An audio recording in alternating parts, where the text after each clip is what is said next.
पांडव और पांडव की वाइफ द्रौपदी, और द्रौपदी के साथ बदतमीजी करने की कोशिश कर रहा है कीचक, और कीचक सेनापति एक राज्य का। सबसे ज्यादा जो भाईचारा बढ़ता है, तुम देखो अगर किसी से तुम्हारी दोस्ती हुई तो सबसे पहले दोस्ती स्ट्रेंथ कहां पे होगी? डिनर पे। और उसने जापान के जितने भी तलवारबाजी करते थे सबको हराया, और जब वो हरा कर अपने घर वापस आया तो पता चला कि उसकी वाइफ का अफेयर उसके नौकर से हो गया। और आज परेशानी की वजह क्या है? सबसे बड़ी वजह, एक शैतान हाथ में आ गया है, उसका नाम है मोबाइल। उसका एक बड़ा फेमस दरबारी था तेनालीराम, आगरा का एक बहुत बड़ा व्यवसायी था, बिजनेसमैन। उसके घर में चोरी हो गई तो उसने अकबर से आके कहा कि साहब हमारे घर में चोरी हो गई, बोला मैं इसी वजह से अमीर हूँ, अगर ये मौका मुझे मिला होता मैं इसको फिल कर लिया होता। दुनिया में मौका कभी नहीं छोड़ना है। मिर्जापुर में मुन्ना की एक ही गलती है, उसके दोस्तों को देखो, एक से एक जाहिल दोस्त, और जवानी से बड़ा मौका कुछ भी नहीं है। और इस देश के लोगों को गर्व है फॉर्च्यूनर लेके चलने पर, और कुछ नहीं कर रहे, लड़की गोद में बैठे उसका बाल दिन भर घुमाए जा रहे हैं, वो नहीं पूछते कितने घंटे बैठे। और अगर तुम अपने मन को गौर से देखो तो तुम्हें बहुत सारी बातें ऐसी याद दिलाएगा और जिनकी कोई वैल्यू तुम्हारी जिंदगी में नहीं है।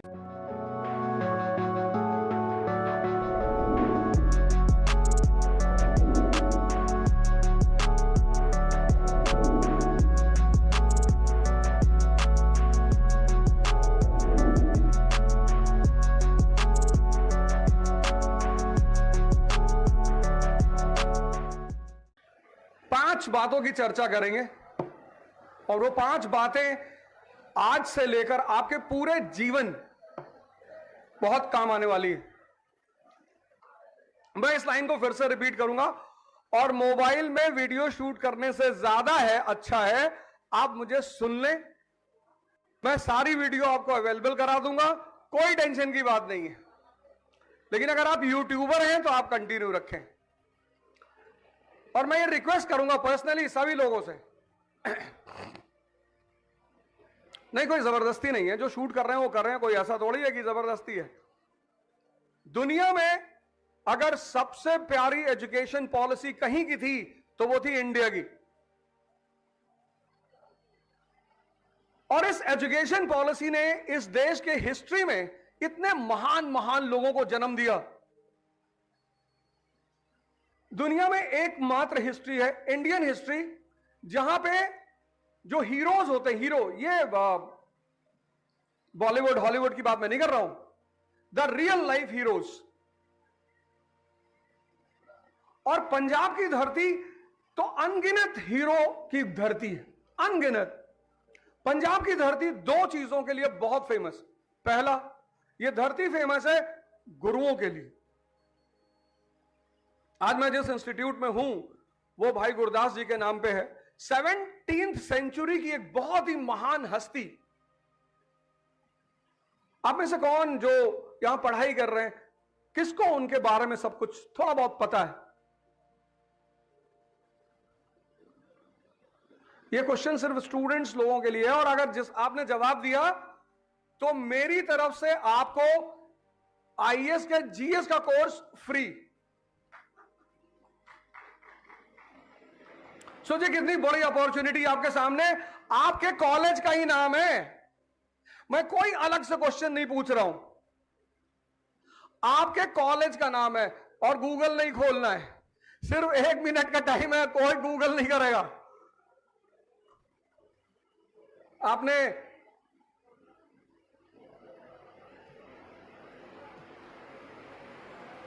कोई नहीं, कबीरदास जी ने एक बड़ी प्यारी बात कही, आज आप उसको अपनी डायरी में जरूर लिखिएगा। उन्होंने कहा, पोथी पढ़ पढ़ जग मुआ, पंडित भया न कोय। सिख धर्म की जो सबसे रिलीजियस बुक है जिसका नाम है आदि ग्रंथ, उसमें दो संतों के सबसे ज्यादा दोहे हैं, एक कबीरदास जी और दूसरा बाबा फरीद। और कबीरदास जी ने कहा कि पोथी पढ़ पढ़ जग मुआ, पंडित भया न कोय। अगर आप पढ़ने के साथ अपने विवेक को डेवलप नहीं, पढ़ाई का काम ही यही है। ये इतनी प्यारी चीज है एजुकेशन, इतनी प्यारी, और सिर्फ ह्यूमन बीइंग के लिए है और किसी के लिए नहीं है। एनिमल्स की ट्रेनिंग होती है, उनकी कोई एजुकेशन नहीं होती, क्योंकि एनिमल में विजडम को पैदा करने का कोई रास्ता ही नहीं है। विजडम, इसीलिए जो ह्यूमन बीइंग की डेफिनेशन है वो क्या है? Who is a human being? Human being is a rational animal. आज आप पढ़ाई कर रहे हो, कल आप यहां से निकलोगे, फिर आप कॉम्पिटिशंस की तैयारी करोगे, और जब आप यहां से निकलोगे तो एक बहुत बड़ी जिंदगी आपके सामने आने जा रही है। ये आपके जीवन का जो सबसे मजेदार फेज था, उसका अंतिम चरण चल रहा है। और ये बात मैं नहीं कह रहा हूं, ये जितने भी 40+ लोग हैं, 70 वाले तो और अच्छी तरह से बताएंगे। जब भी जीवन में कुछ सीखना हो तो जो आपके बुजुर्ग हैं, आप उनके साथ बैठो। 20 साल के बाद जिंदगी में एक फेज शुरू होता है चुनौतियों का, चैलेंजेस। दुख और चुनौती दो बिल्कुल अलग अलग बातें हैं। किसी के घर में डेथ हो गई है, वो दुख है, उसका कोई सोल्यूशन नहीं। आप सिर्फ उसके घर जा सकते हो, बैठ सकते हो, और सिर्फ बैठना है, फिलॉसफी नहीं बतानी कि अरे भैया डेथ तो नेचुरल फिनोमिना है, जो पैदा हुआ वो तो मरेगा ही। ये सब नहीं करना। नहीं, अगर थोड़ा सा डिस्टर्ब आदमी होगा तो उसी के बगल में आपको भी लिटा देगा। सबको पता होता है, सबको पता होता है कि जो पैदा हुआ वो मरेगा, सबको पता होता है। पर जब दुख का समय होता है तो जितने लोग आते हैं वो एक तरह से सांत्वना होता है। दुख का कोई इलाज नहीं है, लेकिन चुनौतियों का इलाज है। और इस देश में एक सबसे बड़ी चीज जो हम सब ने सुनी, उसका नाम है महाभारत।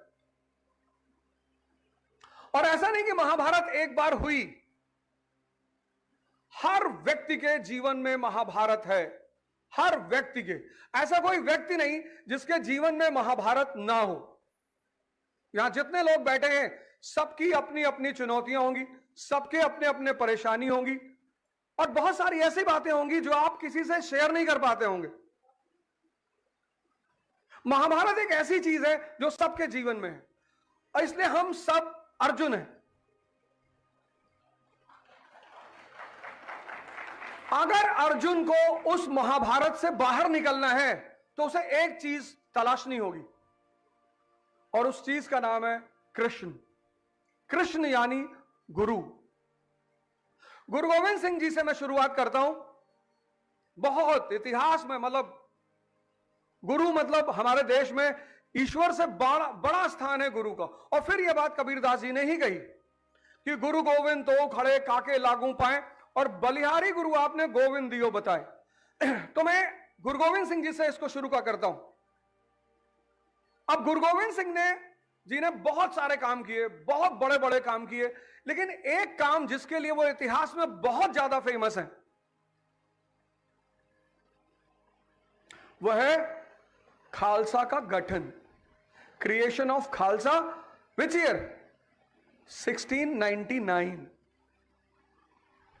यह बात तो लगभग लोगों ने सुनी होगी कि गुरु गोविंद सिंह जी ने जो सबसे बड़ा काम किया वो था खालसा। खालसा मतलब होता प्योर, शुद्ध। और कब बनाया? 1699। अब जब आप इस बात को पढ़ें, आप लोगों ने, ऐसे बहुत सारे लोगों को पता होगा कि हां मैं तो पता है खालसा बनाई थी गुरु ने, 1699 में बनाई थी। फिर अगर हम गुरु नानक देव जी पर आए, गुरु नानक देव जी के साथ एक रिलीजन शुरू हुआ, सिखिज्म। और आज दुनिया की सेकंड रिचेस्ट कम्युनिटी है Sikh. First richest community Jews, second richest community Sikh. अब जिस वक्त गुरु नानक देव जी हैं, उसी समय पैरेलली थोड़ा सा आगे पीछे हैं कबीरदास जी हैं नॉर्थ इंडिया में। गुरु नानक देव जी के पीछे धर्म खड़ा हुआ सिखिज्म, लेकिन कबीरदास जी के पीछे धर्म नहीं खड़ा हुआ। उनके पीछे एक सेक्ट खड़ा हुआ जिसको हम कबीर पंथी कहते हैं। उनके मानने वालों को हम बोलते हैं कबीर पंथी, द फॉलोअर्स ऑफ कबीर।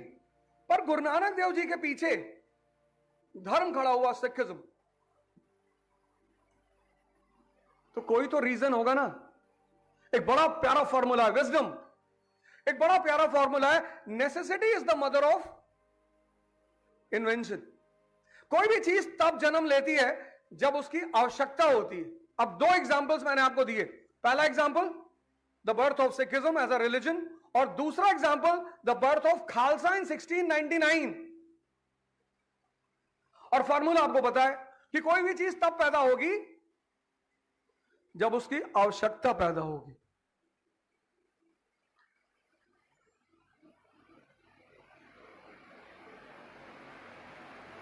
इतना सन्नाटा क्यों है भाई?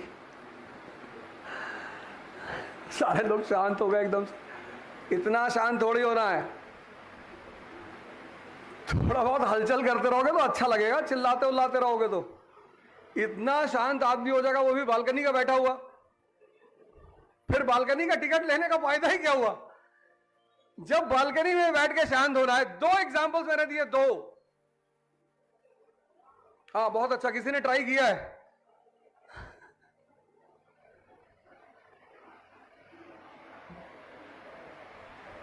तो मैंने आपसे कहा कि आपकी जिंदगी में जो पहली चीज है जिसको अब आप लगातार फेस करोगे वो है चैलेंजेस। और चैलेंजेस में कोई आपको सांत्वना नहीं देगा, और अगर चैलेंजेस में कोई आपको सांत्वना दे रहा है तो आपको एक्सप्लॉइट भी करेगा। वो आपकी चैलेंज है, वो आपका महाभारत है। आप उसके लिए चाहे चैलेंज शब्द का इस्तेमाल करें या आप उसके लिए महाभारत शब्द का इस्तेमाल करें, दोनों का एक ही मतलब होता है।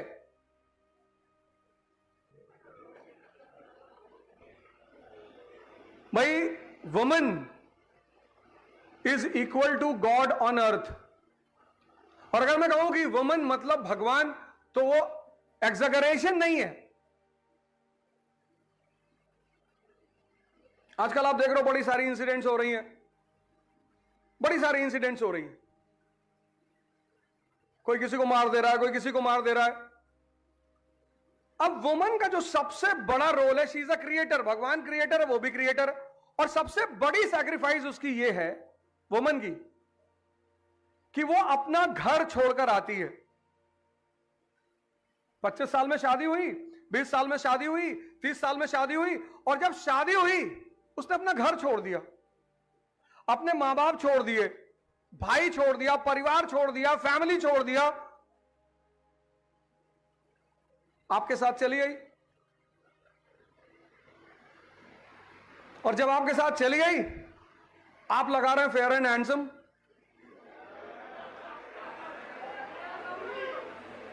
नहीं लवली तो लगाओगे तो सेक्स चेंज कराना पड़ेगा, लवली मत लगाना, वो फेयर एंड हैंडसम ही लगाना, मर्दों वाली क्रीम। और पुरुष शब्द जो बना है वो पौरुष से बना है, ताकत। पांडव जब अज्ञातवास में गए, पांडव 5 भाई पांडव जब वो अज्ञातवास में गए तो एक राज्य में वो 5 भाई काम कर रहे थे, और उस राज्य का जो सेनापति है कीचक, पांडव, और पांडव की वाइफ द्रौपदी, और द्रौपदी के साथ बदतमीजी करने की कोशिश कर रहा है कीचक। और कीचक सेनापति एक राज्य का। कनेक्ट करना इन बातों को।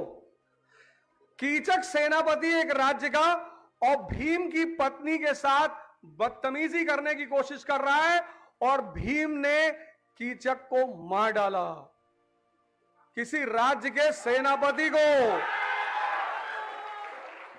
नहीं, इतना भी उत्साह नहीं दिखाना, आराम से। अब अगर भीम भी फेयर एंड हैंडसम लगाते और भाग गए होते पत्नी को छोड़ के, शक्ति, ये जो जीवन में चुनौतियां तुम्हारे सामने आने जा रही ना, चैलेंजेस, ऐसा नहीं सिर्फ तुम्हारे जीवन में आने जा रही, सब। मैंने कहा हिंदुस्तान ने कुछ शब्द बहुत प्यारे निकाले, और उसमें से एक पहला शब्द है महाभारत। महाभारत यानी चैलेंज, आएगी ही आएगी। अब उस महाभारत से निपटने के लिए जो दूसरा शब्द मैं आपसे कहने जा रहा हूं वो है गुरु। मैंने कहा ना कि गुरु नानक देव जी के पीछे एक धर्म खड़ा हुआ, और मैं गारंटी के साथ कह सकता हूं कि जितने लोग यहां बैठे हैं स्टूडेंट्स, शायद ही इन्होंने कभी कोशिश की हो इस बात को फाइंड आउट करने की कि ऐसा क्यों हुआ। और जो भी मेरे किसी सवाल का जवाब देगा उसको जीएस का कोर्स में फ्री दूंगा। ऐसा नहीं, एक ही सवाल पे। गुरु नानक देव जी के पीछे, please please please,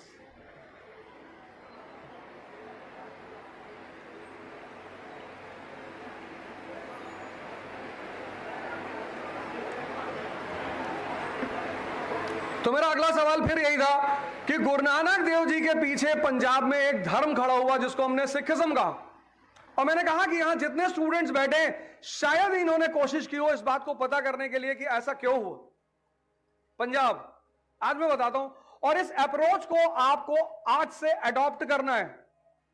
necessity is the mother of invention. कोई भी चीज अगर पैदा हो रही है तो आपको उसके बैकग्राउंड में जाना कि ये क्यों हो रही है। Punjab the land of prosperity, Punjab the land of wealth. और पंजाब के दो दरवाजे हैं। एक दरवाजा पंजाब का खुलता है अफगानिस्तान में, और दूसरा दरवाजा पंजाब का खुलता है दिल्ली में। नहीं, कोई और तरफ मत जाना, मैं दरवाजे की दो बात कर रहा हूं, हिस्टोरिकली और ज्योग्राफिकली कर रहा हूं। पंजाब के दो दरवाजे, एक दरवाजा पंजाब का खुलता है अफगानिस्तान में, और एक दरवाजा पंजाब का खुलता है दिल्ली में। और जब भी दिल्ली कमजोर होगी तो ये जो हमारे बॉर्डर पे लोग हैं, अफगानिस्तान, ईरान, अगर तुम इनकी ज्योग्राफी पढ़ो तो ये टफ एरियाज हैं।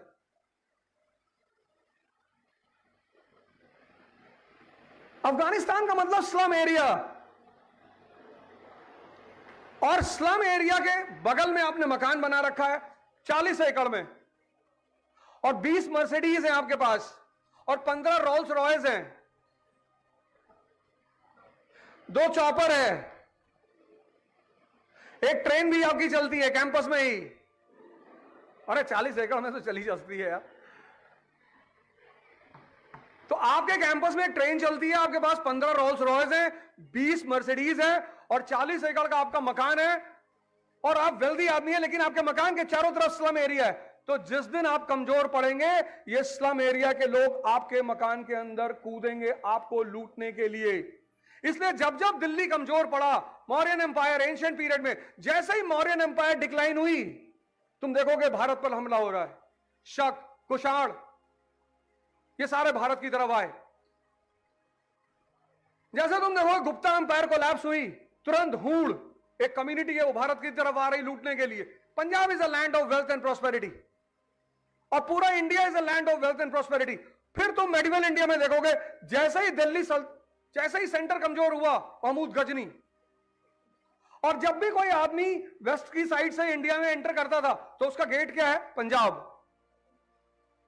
फिर दिल्ली सल्तनत स्टैब्लिश हुई, दिल्ली स्ट्रांग हुई, लेकिन फिर दिल्ली कमजोर हो गई, दिल्ली सल्तनत खत्म हुई, और 1398 में जो सबसे बड़ा प्लंडर हुआ, पंजाब के एक एक घर से प्लंडर हुआ, उस प्लंडर का नाम है 1398 में the plunder done by whom?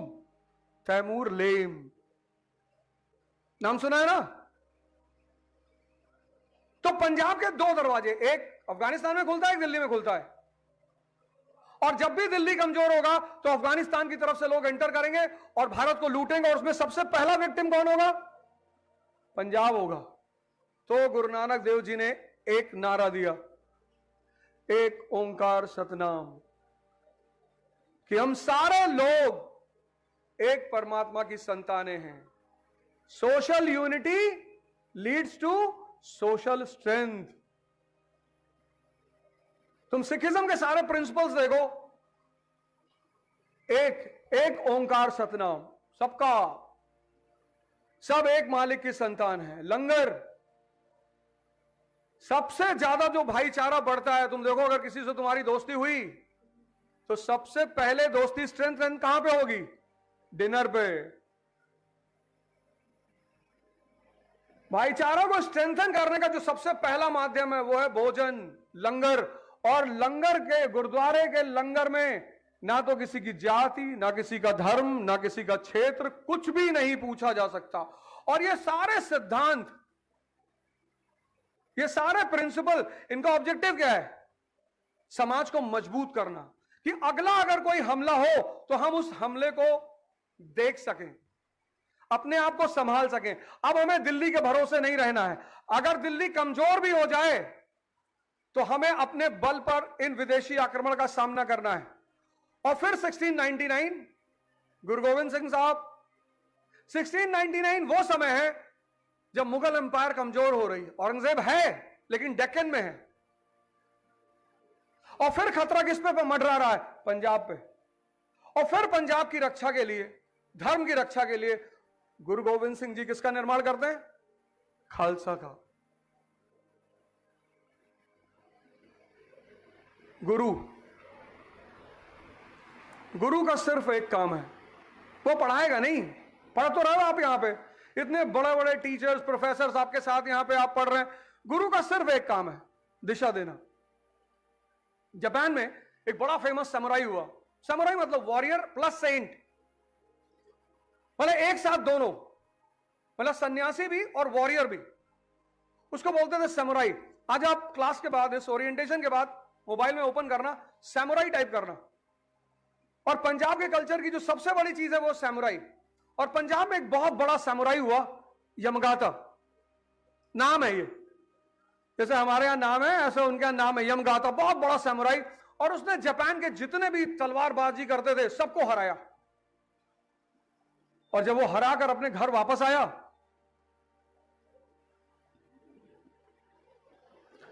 तो पता चला कि उसकी वाइफ का अफेयर उसके नौकर से हो गया है। नहीं, टेंशन लेने की कोई बात नहीं है, पहले पूरी कहानी सुन लो। इतना दुखी, इतना। अब वो तो जापान का सबसे बड़ा शॉर्टमैन, तलवारबाज, तो उसने अपने नौकर से कहा कि देख,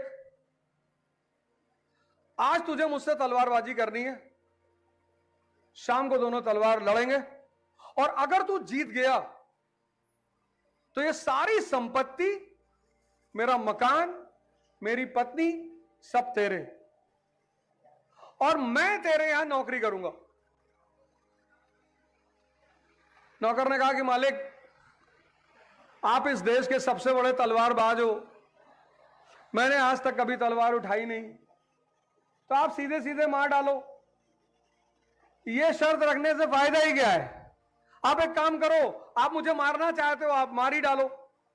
इस तरह की आप शर्त रख रहे हो कि मैं आपके साथ तलवारबाजी करूंगा, तो मेरा मरना तो सुनिश्चित है। उसने कहा शाम को तुम्हें जो भी करना है जाके कर लो, निपटा लो जो भी काम तुम्हारा बचा हुआ है, और शाम को तलवारबाजी मैच होगा मेरे तुम्हारे बीच में। और अगर तुम जीते तो ये सारी संपत्ति, ये मेरा मकान, ये पत्नी, ये बच्चे, सब तुम्हारे, और मैं तुम्हारा नौकर। तो वो नौकर निकला बाहर, एक मंदिर जाता था, वहां पे एक सन्यासी बाबा जी बैठते थे, तो बाबा जी के पास पहुंचा। तो उसने बाबा जी से कहा कि महाराज, आज मेरे जीवन का अंतिम दिन है। बोले क्यों? तो उसने पूरी कहानी सुनाई कि महाराज ऐसी ऐसी बात है, और आज तो गए। तो बाबा जी ने कहा एक बात कहूं, मानेगा? बच जाएगा तू? अरे बाबा जी बोला मैटर ही नहीं। अरे बोले बच जाएगा। अरे बोले महाराज कोई चांस नहीं हो, पूरे जापान में सबको हरा चुका। अरे बोले भैया मैं कह रहा हूं ना, बस तू मेरी बात मान ले। तो उस नौकर ने कहा क्या? कहा तू तलवार ले और जा सीधे घर, और मार एक पैर खींच के दरवाजे पे, और चिल्ला और बुला यमगाता को बाहर। अरे बोला गुरुजी क्या चाहते हो? शाम तक का टाइम है, अभी मर जाएं? बोले यही रास्ता है, तेरे मरना तुझे वैसे भी है, मर तो तू वैसे भी जाएगा, पर रास्ता एक यही है, तू चाहे तो ट्राई कर ले। उसने कहा ठीक है, बात सही कह रहे हो, मरना तो मुझे वैसे भी है, तो मैं ट्राई कर लेता हूं। और फिर उसने तलवार उठाई, यमगाता के घर पहुंचा, और एक पैर खींच के दरवाजे पे मारा, और लगा चिल्लाने की, निकल बाहर, निकल, तेरे टुकड़े कर डालूंगा, मार डालूंगा तुझको। तो यमगाता को लगा कि सुबह तो ये गिड़गिड़ा रहा था और अब तो उसके नौकरों ने कहा कि साहब ये बगल वाले मंदिर के सन्यासी के पास गया था, उसने कोई तावीज वावीज पहनाया है, कोई जिन्न उन्न पहना के भेजा है इसके ऊपर। और यहीं पे यमगाता के मन में शंका पैदा हो गई और उस शंका के साथ, कंफ्यूजन के साथ जब यमगाता तलवार लेकर बाहर निकला, वो ताव में तो था ही। अब यमगाता की तलवार नहीं उठी। मानसिक स्थिति, तुम कितने बड़े भी खिलाड़ी हो, लेकिन अगर तुम्हारा मन शांत नहीं है तो तुम दुनिया में हारोगे।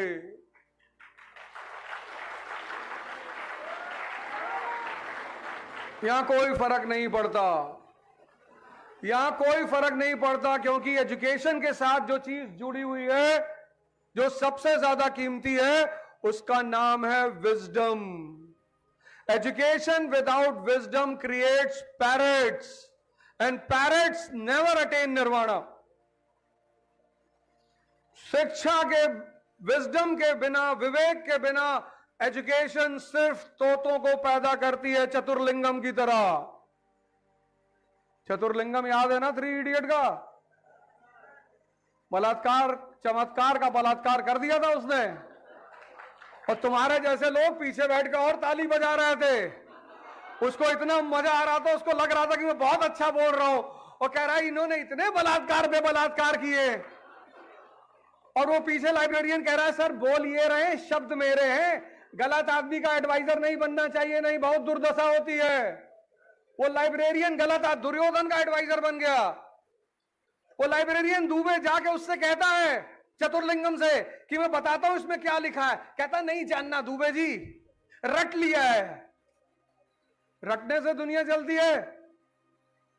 एजुकेशन विदाउट विजडम, जो मैडम ने कहा, मैंने कहा ना, मैडम ने एक लाइन में सारी बातें कह दी कि education means thoughtful and purposeful implication of your knowledge. Education सिर्फ रटने का नाम थोड़ी है। आप इस इंस्टीट्यूशन में पढ़ रहे हैं, भाई गुरदास इंस्टीट्यूशन में, और भाई गुरदास जी 17वीं सेंचुरी की पंजाब की इतनी बड़ी पर्सनालिटी, हिस्टोरियन, इतिहासकार हैं भाई गुरदास जी, 17वीं सेंचुरी में प्रीचर हैं। और सबसे बड़ी बात, ये जो आदि गुरु, आदि ग्रंथ आप देखते हो, इसका कंपाइलेशन, स्क्राइब, इसको पहली बार लिखने का काम भाई गुरदास जी ने किया। और आप में से कितने सारे लोग यहां 2 साल से रहे होंगे, पर आपने कोशिश नहीं किया पता करने के लिए कि भाई गुरदास जी हैं कौन।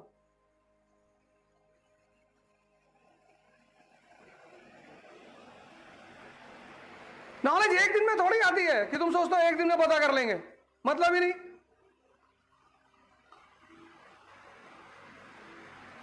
अगर मन शांत नहीं है, यही फर्क है दुर्योधन और कृष्ण में। दुर्योधन बेचैन है, जिसको मैं बोलता हूं दुर्योधन सिंड्रोम। भगवान कृष्ण जा रहे, कह रहे भैया 5 गांव ले ले, कह रहा 1 इंच भी नहीं लूंगा। कह रहे तू युधिष्ठिर को 5 गांव दे दे, युद्ध नहीं होगा। थोड़ा सा भी समझदार होता, कहता चाचा 10 ले लो, 5 आप ले लो, 5 पांडवों को दे दो, गांव का मामला है ना, दे दो। कह रहा 1 इंच जमीन नहीं दूंगा। तब भगवान ने अर्जुन से कहा कि पिस्टल है। अरे मैं आज के सिनेरियो में बात कर रहा हूं, तब तो धनुष बाण चल रहा था, आज तो पिस्टल का ही खेल है।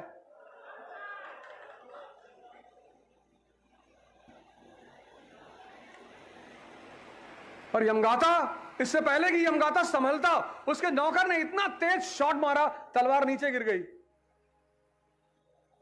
नौकर ने हरा दिया, नौकर ने। और यमगाता एज पर द कंडीशन, उसने सब कुछ अपने नौकर को दे दिया, उसका गुलाम हो गया। पर उसके नौकर ने कहा कि नहीं मैं तुम्हें छोड़ देता हूं, जाओ। और यमगाता जापान का बहुत बड़ा सन्यासी हुआ। आपका जो गुरु है ना, गुरु, महाभारत के युद्ध में कृष्ण को हटा दो, अर्जुन कुछ नहीं कर सकते। अर्जुन जब शुरुआत में खड़े होते हैं महाभारत के युद्ध में, जैसे हम सब आज खड़े हैं, अभी आप यहां कॉलेज से बाहर निकलोगे, एग्जाम सोचोगे, और कोई भी एग्जाम दो, कोई जरूरी नहीं सिर्फ आईएएस ही बनना है। आप इंटरप्रेन्योर बन सकते हो, बहुत अच्छे इंटरप्रेन्योर बन सकते हो, आप एक अच्छे लॉयर बन सकते हो। आप प्रोफेशन अपने हिसाब से चुनना। वो 3 इडियट मूवी का एक मैसेज ये भी है आपने देखा 4 लोग आईएएस बन गए, आप भी जा रहे हो आईएएस बनने, कोई जरूरत नहीं है।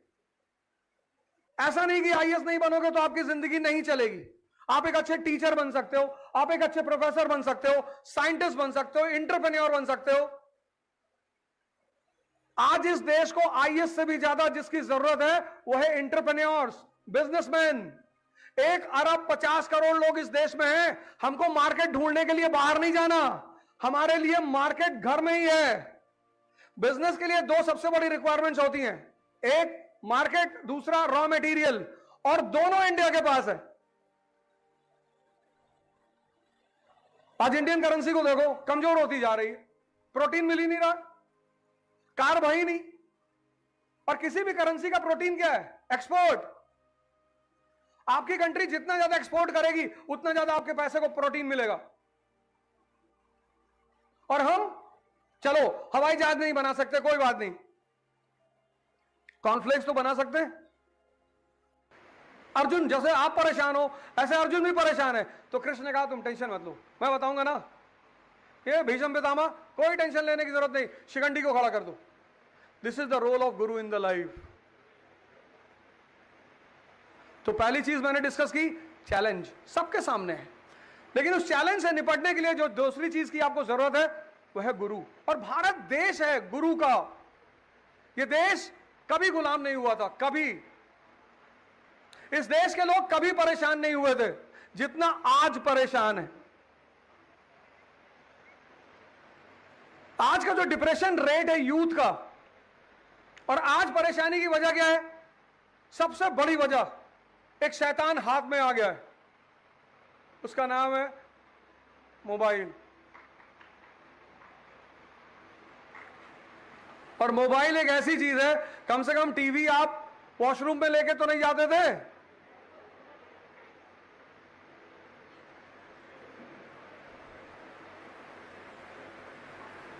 आपके सोचना, मैंने आपसे 3-4 सवाल किए, और मतलब सबसे इजी सवाल तो यही था कि ये भाई गुरदास जी कौन थे, और आप उस पर भी चर्चा नहीं कर पाए।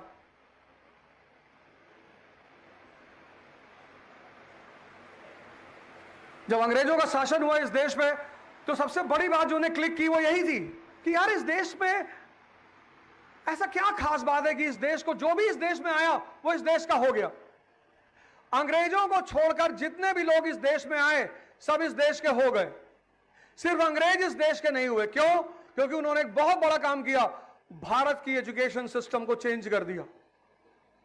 और भारत की जो एजुकेशन सिस्टम विजडम पे बेस्ड थी, विजडम।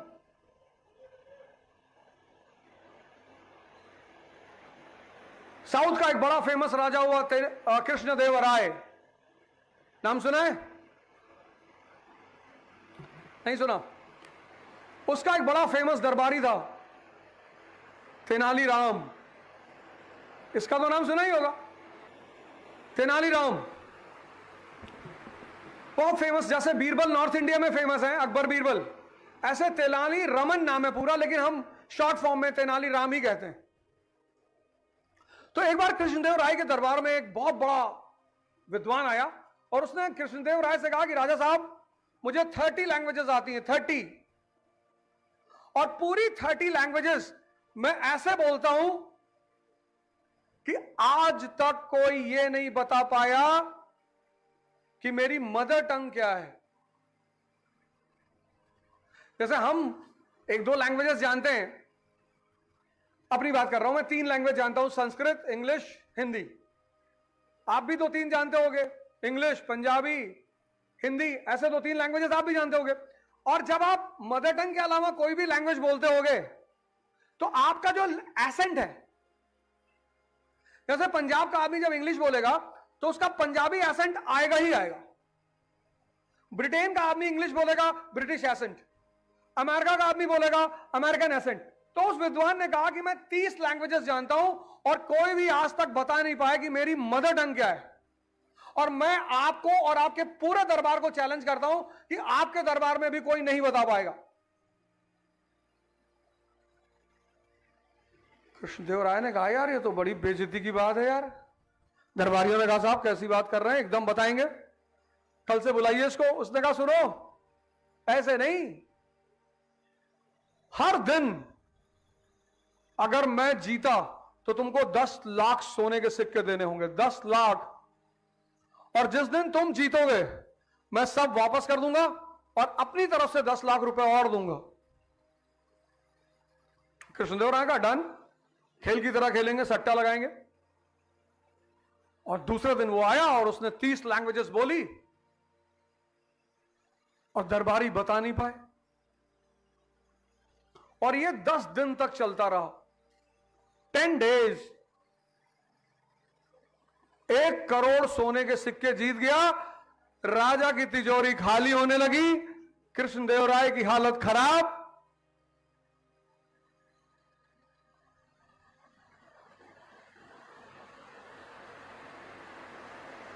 तब उन्होंने तेनालीराम को बुलाया। बोले रमन साहब, पैसा तो जा ही रहा है, इज्जत भी जा रही है,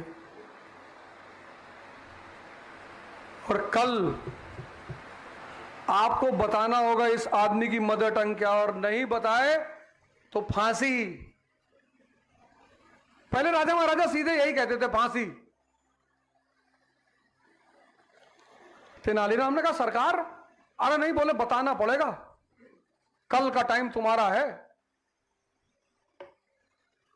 कृष्णदेव राय ने कहा ठीक है साहब, कोई बात नहीं, कल हमारा। दूसरे दिन वो आदमी फिर आया, उसने 30 लैंग्वेजेस फिर बोली। कृष्णदेव राय ने तेनालीराम की तरफ देखा कि रमन साहब, बोले सर हम नहीं बता पाएंगे। अरे बोले कैसी बातें कर रहे हो यार? अरे बोले सॉरी सर, मैं पकड़ नहीं पाया सर। अरे बोले पकड़ने की बात ही नहीं, फांसी। अरे बोले सर नहीं पकड़ पाए सर, अब फांसी तो मार डालो, कुछ भी करो, मुझे नहीं पकड़ में आया। और वो गेम का अंतिम दिन था और उसने कहा अंतिम दिन 1 करोड़ तो मैं जीत चुका हूं, अंतिम दिन 1 करोड़ पूरा, मतलब 2 करोड़।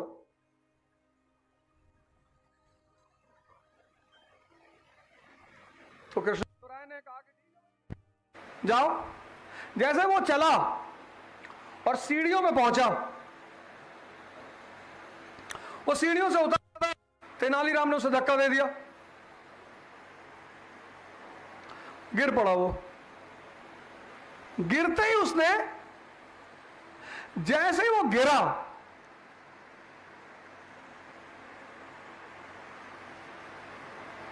पलटते ही गाली दी उसने तेनालीराम को। और जैसे उसने गाली दी, तेनालीराम ने कहा सर यही इसकी मदर टंग है सर, क्योंकि गाली देने का मजा, गाली देने का मजा सिर्फ मदर टंग में है। बाकी तुम किसी भी टंग में गाली सीख लो, तुमको खुद ही नहीं पता चलेगा गाली दे रहे हो कि क्या कर रहे हो। इसको बोलते हैं विजडम। गाली देना नहीं, उल्टी बात मत पकड़ लेना कि आज तो अवध ओझा ने कहा गाली देना विजडम है, नहीं।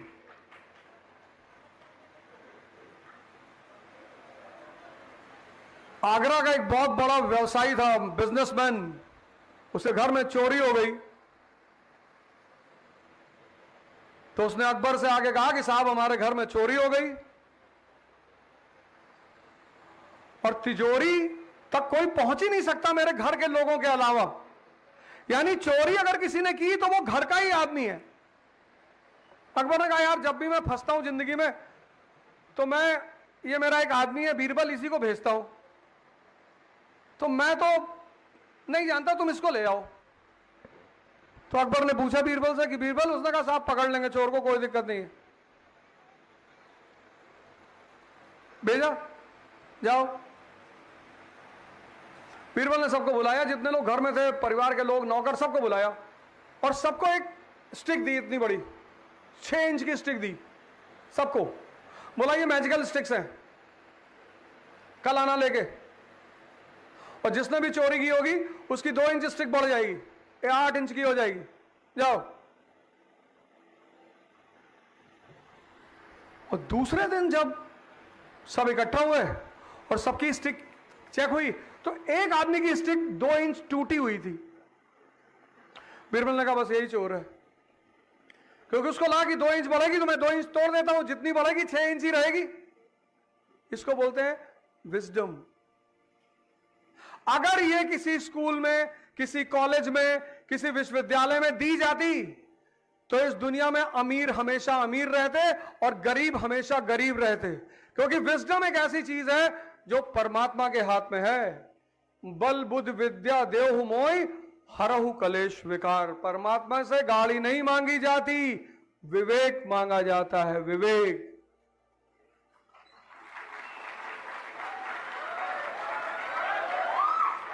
मैंने बहुत सारे लोगों को देखा, वैगनआर पे लिखा है गॉड्स गिफ्ट। वैगनआर इतना बड़ा यूनिवर्स है उसका, इतना बड़ा यूनिवर्स। हम जिस गैलेक्सी में रहते हैं मिल्की वे, उसमें 400 मिलियन स्टार्स हैं हमारी गैलेक्सी में, और हमारी गैलेक्सी की तरह ट्रिलियन ट्रिलियन गैलेक्सीज हैं। और जिसके पास इतना कुछ है, हम उससे क्या मांग रहे हैं? वैगनआर। मतलब मुकेश अंबानी ने तुमसे कहा कुछ मांगो, तुमने कहा सर एक सिम दे दीजिए सर जियो का। मतलब मुकेश अंबानी तुमसे कह रहा कुछ मांगो, उसका मकान ही मांग लो मुंबई वाला 10,000 करोड़ का है। जब मांगना ही है, वो मूवी देखी once upon a time in Mumbai, उसमें वो अजय देवगन अमरूद वाले से कहता है कि ये अमरूद दुनिया का अंतिम अमरूद है, पता कितने का है? कहता 50 रुपए का। देखो उसकी सोच ही नहीं है, वो लेवल ऑफ विजडम है ही नहीं उसके पास। वहीं पे अगर बिल गेट्स होता, बिल गेट्स से किसी पत्रकार ने पूछा कि आप इतने अमीर कैसे बन गए, उसने चेकबुक निकाली, पत्रकार को दिया, एक चेक फाड़ा, कहा साइन कर लो जितना पैसा साइन करना है। अरे पत्रकार ने कहा नहीं सर। अरे बोले कर लो, मैं कह रहा हूं। बोला नहीं नहीं सर। अरे बोला भैया कर लो, मैं सीरियसली कह रहा हूं। कहा नहीं सर, सॉरी सर।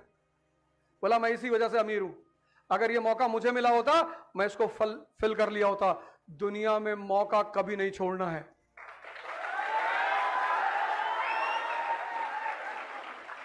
उसने कहा बस यही है, मेरे में तुम में यही फर्क है, तुमको मौका मिला तुम यूज ही नहीं कर रहे हो, तुम हाथ जोड़ रहे हो। साहब गलती हो गई साहब, साहब माफ कर दिए साहब, मैं चेकबुक दे रहा हूं तुम्हें, फिल अप करो जितना पैसा फिल करना है, और तुम करो सॉरी सर। और जवानी से बड़ा मौका कुछ भी नहीं है। ये परमात्मा ने तुमको जवानी, वो जवानी जवानी ही क्या जिसकी कोई कहानी ना हो। पर यार दिन भर बैठ के स्क्रॉल नहीं करना प्लीज, ये छोड़ दो तुम लोग। जो एक बहुत अच्छा हो, मैं बहुत लोगों को थैंक यू कहना चाहता हूं। आगे कई सारे लोग मोबाइल लेके बैठे थे, बाद में उन्होंने बंद कर लिया। जो लोग नहीं बंद कर पाए मैं उनको भी थैंक यू कहना चाहता हूं, कोई बात नहीं। नहीं कोई नहीं कोई नहीं, मैं ऐसा कोई फाइन थोड़ी लगेगा। विजडम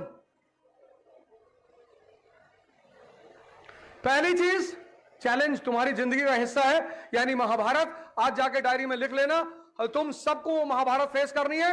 दूसरी चीज विजडम, और वो तुम्हें गुरु से मिलेगी। गुरु बनाना है किसी को, किसी को बना लो, अपने पेरेंट्स को बना लो, किसी को बना लो, बड़े भाई को बना लो, बहन को, किसी को भी बना लो, पर शकुनी को मत बनाना।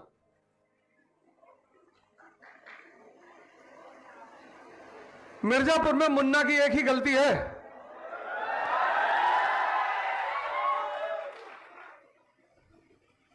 मिर्जापुर सीरीज में मुन्ना क्यों मारा गया लास्ट में? वो उसके दोस्तों को देखो, एक से एक जाहिल दोस्त। वो ललित सीएम ऑफिस में गया है, उसके पास स्टेनो से पूछ रहा है कितना सैलरी पाती हो। मतलब तुम सीएम ऑफिस में बैठे हो, वो उसकी पीएस है।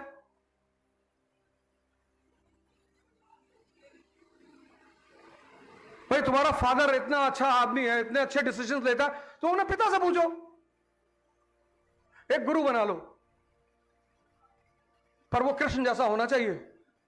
उसका इंटरेस्ट तुम्हारा इंटरेस्ट से जुड़ा होना चाहिए। उसके डिसीजंस दुनिया में अच्छे डिसीजंस होने चाहिए। उसका अपना जीवन बहुत अच्छा होना चाहिए। उसका अपना जीवन बहुत खुशहाल होना चाहिए। सबसे राय मत लेना। फरहान और राजू की किस्मत बन गई 3 इडियट में सिर्फ एक वजह से, उनका एडवाइजर अच्छा है। रांचो।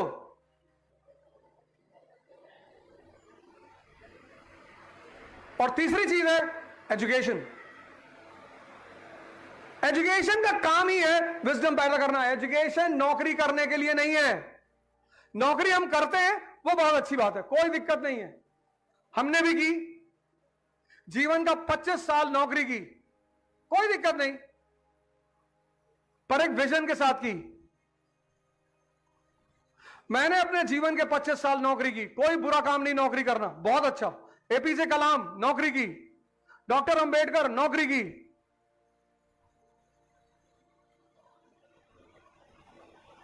नौकरी अनुभव देती है, डिसिप्लिन देती है, यह उसका काम है। Discipline is a rare event for a human being. आपको यह कैंपस में क्यों रखा गया है? डिसिप्लिन के नाते। आप यहां रहोगे, थोड़ा सा तो रहोगे, हालांकि आप पूरी कोशिश करोगे सारे डिसिप्लिन तोड़ने की। स्टूडेंट लाइफ में जो सबसे बड़ा मजा है वो यही है कि किसी तरह डिसिप्लिन टूट जाए,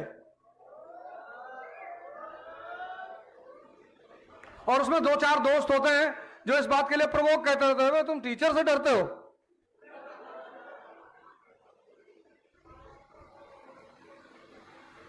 लेकिन तुम्हें पता नहीं होता कि स्कूल और कॉलेज दो सबसे बड़ी चीज आपको देते हैं जो आपको जीवन भर काम आती है। और स्कूल से दो चीजें ऐसी मिलती हैं जो जीवन भर काम आती हैं, लेकिन व्यक्ति स्कूल से जैसे ही निकलता है उन दोनों चीजों को छोड़ देता है। स्कूल की पहली चीज है डिसिप्लिन।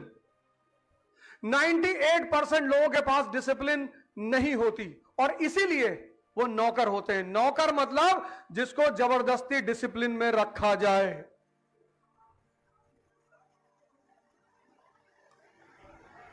और दूसरी चीज जो स्कूल हमें देती है उसका नाम है डायरी। हमारा डे टू डे प्लान, हमारा वीक की प्लानिंग। प्लानिंग ही नहीं है लोगों की। लोगों से पूछो आज आईएएस की तैयारी कर रहे हो, आईएएस बनना चाहते हो? नहीं भैया, क्लर्क भी बन सकते हैं।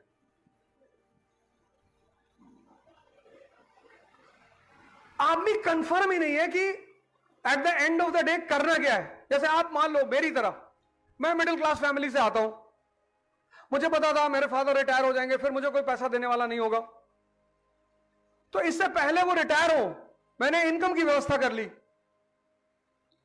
भाई तुम किसी से उधार एक बार मांगोगे, 100 बार नहीं मांग सकते।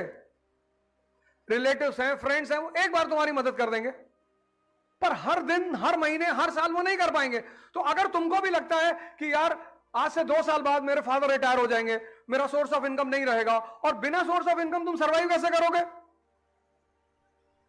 एजुकेशन। जब भी तुम कोई चीज पढ़ते हो, कोई भी चीज, हिस्ट्री, ज्योग्राफी, पॉलिटी, इकोनॉमी,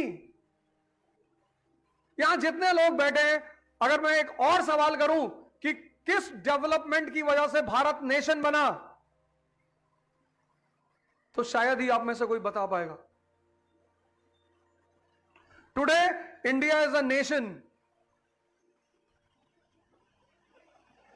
पढ़ाई का काम आपको नौकरी दिला, नौकरी अच्छी बात है, मैंने कहा ना, मैंने भी अपने जीवन के 25 साल जॉब किया, अच्छी बात है, लेकिन पढ़ाई का काम है विजडम को डेवलप, आपकी सोचने की क्षमता को बड़ा बनाना। और अगर वो डेवलप नहीं हुआ है तो मैं एक प्रोग्राम लेकर आया हूं जिसका नाम है 4th law, the law of wisdom.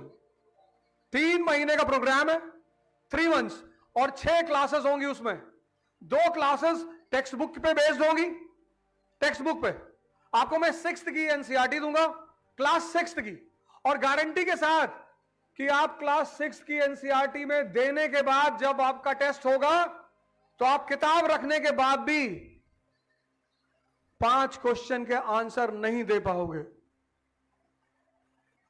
और अगर आप दोगे तो हर क्वेश्चन पर आपको 2100 रुपए का इनाम दिया जाएगा। यहां रखा होगा कैश, चेक में नहीं कि बाउंस हो जाए। 4th law, the law of wisdom. 6 class, 6, सिर्फ 6 क्लास, 2 क्लास बुक पे बेस्ड होगा। एक क्लास 6 की एनसीईआरटी में आपको दूंगा ज्योग्राफी की, और एक क्लास 12 की एनसीईआरटी में आपको दूंगा हिस्ट्री की। और सिर्फ बुक्स नहीं, मैं आपको 1 महीने का टाइम दूंगा कि आप 1 महीने प्रिपेयर करो। और फिर आपका टेस्ट लिया जाएगा उसी किताब से। फिर 2 क्लास मूवीज पे होंगी, मैं आपको 2 मूवी दूंगा देखने के लिए और फिर उस मूवी पे टेस्ट होगा। जैसे 3 इडियट है, मूवी सिर्फ एंटरटेनमेंट के लिए नहीं बनती, एनलाइटनमेंट के लिए भी बनती है। 3 इडियट मूवी जो है वो हर स्टूडेंट, पेरेंट्स, टीचर्स सबके लिए कंपलसरी है। स्टूडेंट का सबसे पहला फीचर क्या है? क्यूरियोसिटी। और यही 4th लॉ का पहला फीचर है, क्यूरियोसिटी। आपको मन में होना चाहिए कि यार ये हमारे स्कूल का जो नाम है, आपके मन में ये चीज होनी चाहिए, curiosity. Curiosity is the mother of knowledge. जिसके मन में क्यूरियोसिटी नहीं है उसे आप नहीं पढ़ा सकते। भाई आप में से बहुत सारे लोग कम से कम 2 साल से तो इस इंस्टीट्यूट में है ना, पर आप में कभी क्यूरियोसिटी नहीं पैदा हुई कि मैं इस नाम के मतलब ढूंढ लूं। 4th लॉ का जो पहला पार्ट है वो है क्यूरियोसिटी। तुम देखो रैंचो को, मूवी की शुरुआत होती है, डीन साहब समझा रहे होते हैं, वो पेन, स्पेस का पेन दिखा रहे होते हैं और वो क्वेश्चन करता है कि सर इतना महंगा पेन बनाने की क्या जरूरत थी, पेंसिल यूज कर लेते। दिमाग को जिंदा करने का सबसे पहला चीज है क्यूरियोसिटी। 4th लॉ का जो दूसरा पॉइंट है, दूसरा, वो है कनेक्टिविटी। कोई भी चीज अकेले कुछ भी नहीं है, कनेक्ट है वो। जैसा मैंने अभी पूछा कि भारत नेशन क्यों बना, जो पढ़ने का तरीका है ना, वो ऐसा नहीं कि तुमने बुक पढ़ लिया फिर तो वो पैरट स्टाइल हो गई।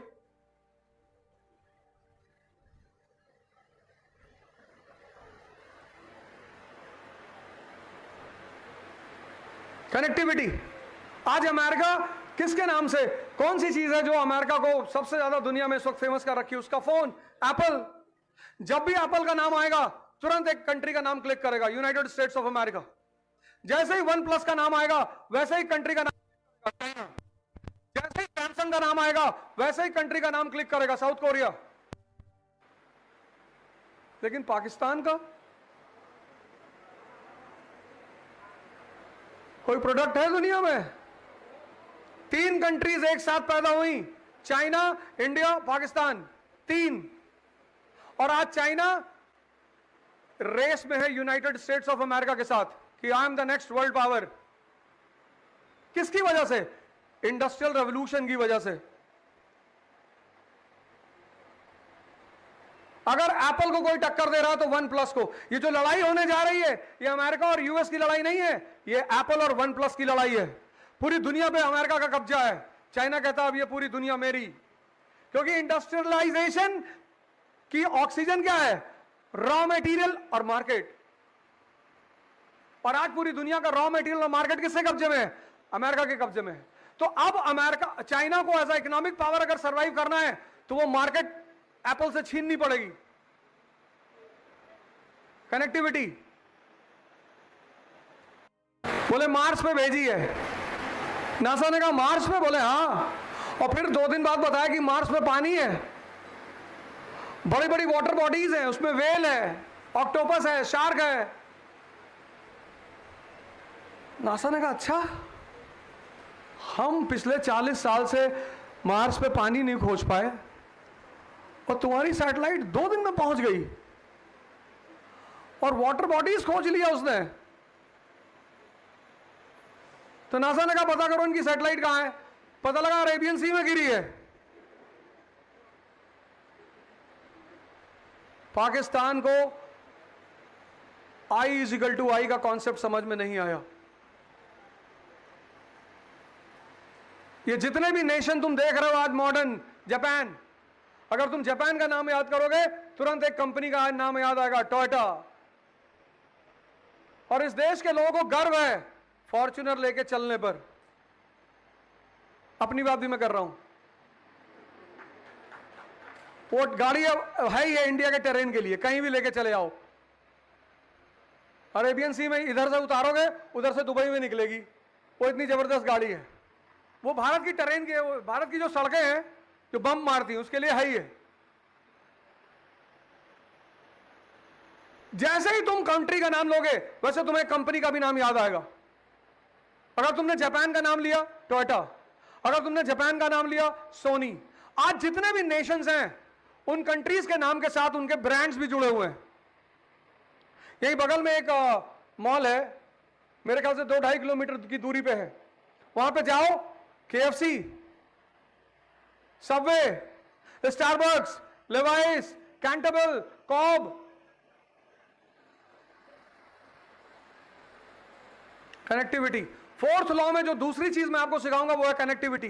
1850s beginning of industrial revolution in India और 1850s beginning of national movement in India, दोनों कनेक्टेड है।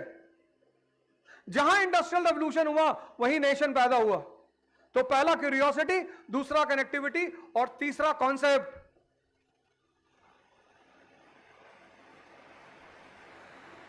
अगर शक्ति नहीं है तो सर्वेंट ही रहोगे। इसी सर्वेंट को प्री मॉडर्न इंडिया में शूद्र कहा जाता था। आज क्या वर्ण सिस्टम नहीं है? बिल्कुल है, आज भी वर्ण सिस्टम है और वर्ण सिस्टम पूरी दुनिया में रहेगा, क्योंकि 3 शक्तियां होती हैं। पहली शक्ति नॉलेज, और यह बात किसको समझ में आई? डॉक्टर अंबेडकर को। आज उनकी पूजा होती है सिर्फ एक वजह से, क्योंकि नॉलेज जो शक्ति है उसको उन्होंने अडॉप्ट कर लिया।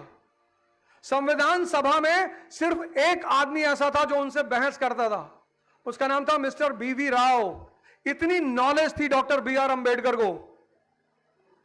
और लंदन की लाइब्रेरी में जब पढ़ते थे तो पैसा तो था नहीं, तो जब खाने का लंच का टाइम होता था तो एक पैटीज रखते थे जेब में लाइब्रेरी में, और जब लंच के टाइम सारे लोग बाहर चले जाते थे तो वो ऐसे टेबल पर सर रख के और पैटीज खा के पानी पी लेते थे। लाइब्रेरी में खाना खाना अलाउड नहीं था और लाइब्रेरियन का नाम था बारकर। एक दिन बारकर ने डॉक्टर अंबेडकर को लाइब्रेरी में खाना खाते हुए पकड़ लिया, रेस्टिकेट कर दिया,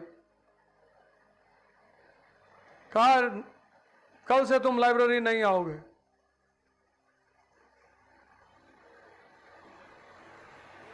और तब डॉक्टर अंबेडकर ने रीजन बताया, रोए नहीं, रीजन बताया, रीजन।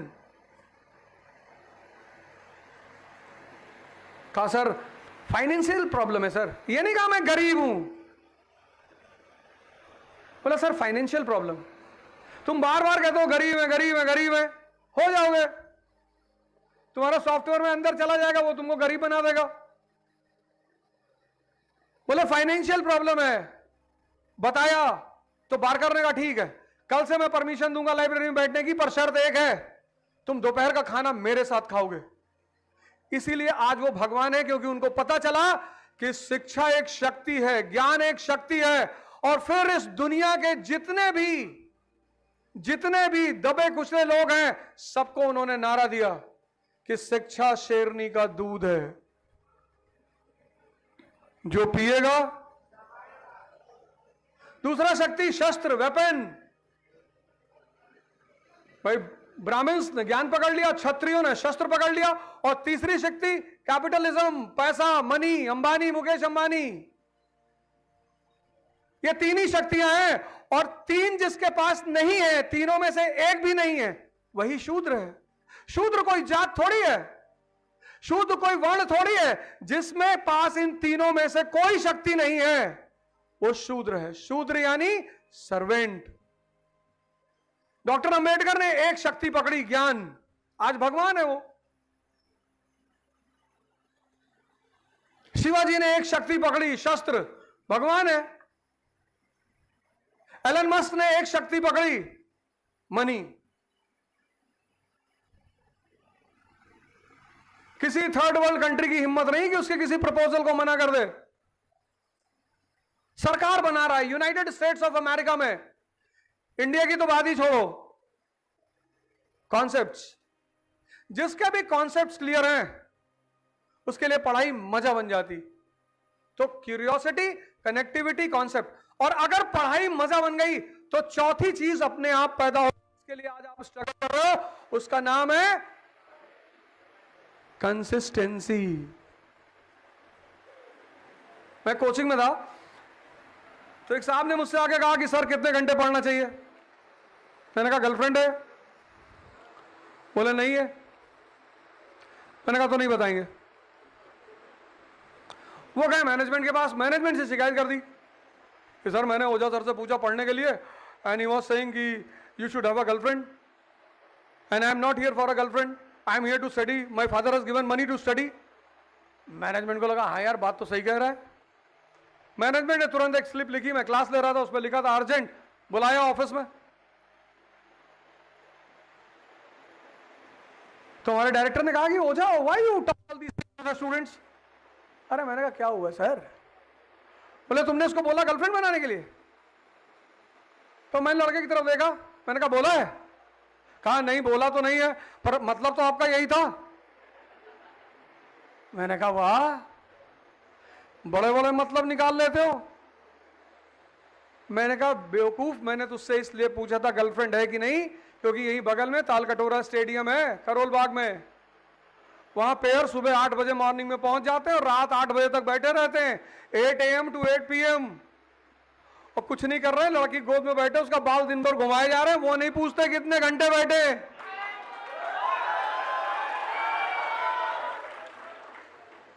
मैंने सिर्फ इतना, मैंने कहा सर मैं इसको ये कहने चाह रहा था कि जहां हमको मजा आता है वहां हम घंटा नहीं पूछते। ये जो तुम आज स्ट्रगल कर रहे हो पढ़ने के लिए, उसकी सिर्फ एक वजह है, ना तो तुम्हारे पास क्यूरियोसिटी है, ना तो तुम्हारे पास कॉन्सेप्ट्स है, और ना तो तुम्हारे पास आर्ट ऑफ कनेक्टिविटी है, इसीलिए कंसिस्टेंसी नहीं बन पा रही है। और फोर्थ लॉ इन 4 चीजों पे काम करेगा।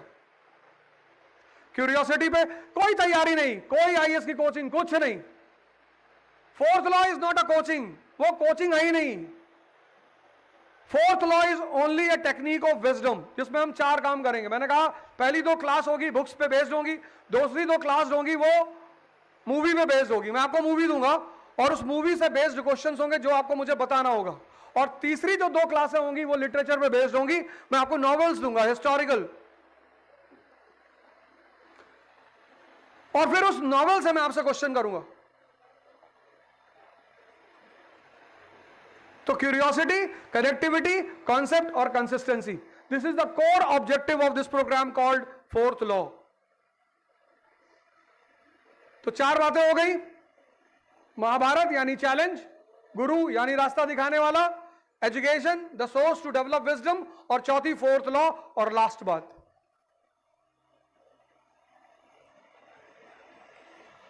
अगर तुम कैक्टस हो, एक तो किसी काबिल नहीं हो, ऊपर से कांटे हैं तुम्हारे अंदर, और तुम चाहते हो लोग तुम्हारे ऊपर जल चढ़ाएं, वो पॉसिबल नहीं है। अगर तुम चाहते हो कि लोग तुम्हारे ऊपर जल चढ़ाएं तो तुम्हें तुलसी बनना पड़ेगा, यूजफुल। तुलसी एक मेडिसिनल प्लांट है, और जो भी पेशेंट है गंभीर बीमारियों का, कैंसर जैसी बीमारियों का, उसको कहा जाता है कि आप तुलसी का जूस पिए। इसीलिए इस देश के हर घर में, इर्रिस्पेक्टिव ऑफ कास्ट और रिलीजन, अब तो लोग अपने घरों में कैक्टस लगा रहे हैं।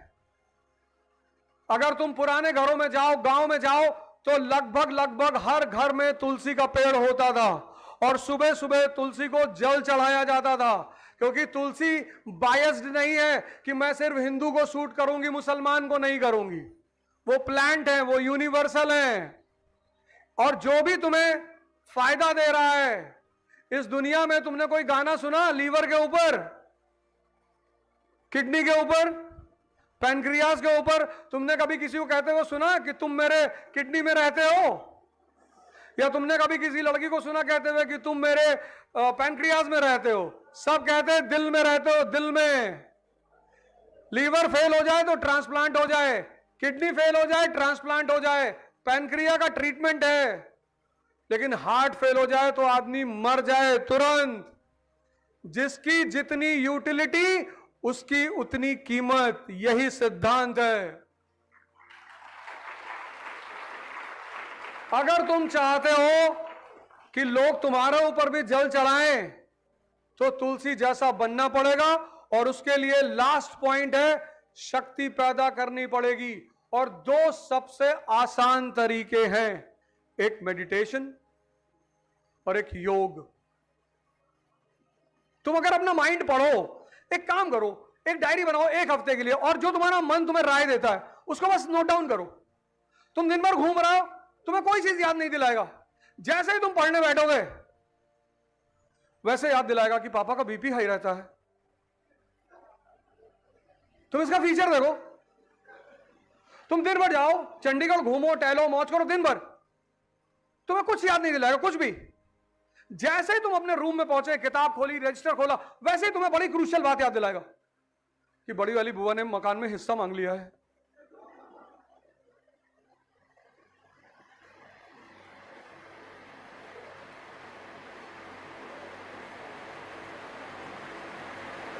तुम इसको पढ़ो कभी।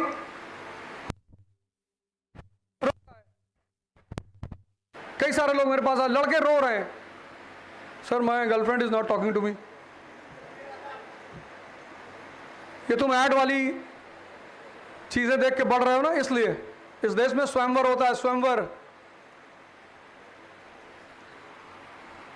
और भगवान को भी स्वयंवर में जाना पड़ता है। शक्ति चाहिए, वो चाहे सीता मां का स्वयंवर हो, स्वयंवर शक्ति, वो चाहे द्रौपदी का स्वयंवर हो। इस जीवन में अगर तुम चाहते हो, वो जो पहला पॉइंट मैंने बोला, चुनौतियां, कि वो चुनौतियां आती रहें और तुम उन्हें हैंडल करते रहो, तो उसका बस एक रास्ता है और तुमको करना ही पड़ेगा। Personality development with the help of meditation and yoga. And meditation is not a process of lying down, 4 घंटा लेटे हुए हैं, वो हरामखोरी है, उससे बचना है। मेडिटेशन का मतलब होता है वॉचिंग योर माइंड। तुम पढ़ना चाहते हो, ये तुम्हें पढ़ने नहीं दे रहा है, तुम्हें बातें याद दिला रहा है कि 3rd वर्ल्ड वॉर होने जा रहा है, होने दे, तुझे कौन सा लड़ना है।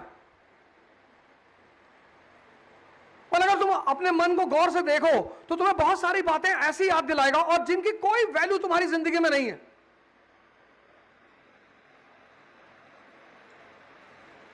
दुनिया का सबसे बड़ा गिफ्ट है और परमात्मा का सबसे बड़ा गिफ्ट है।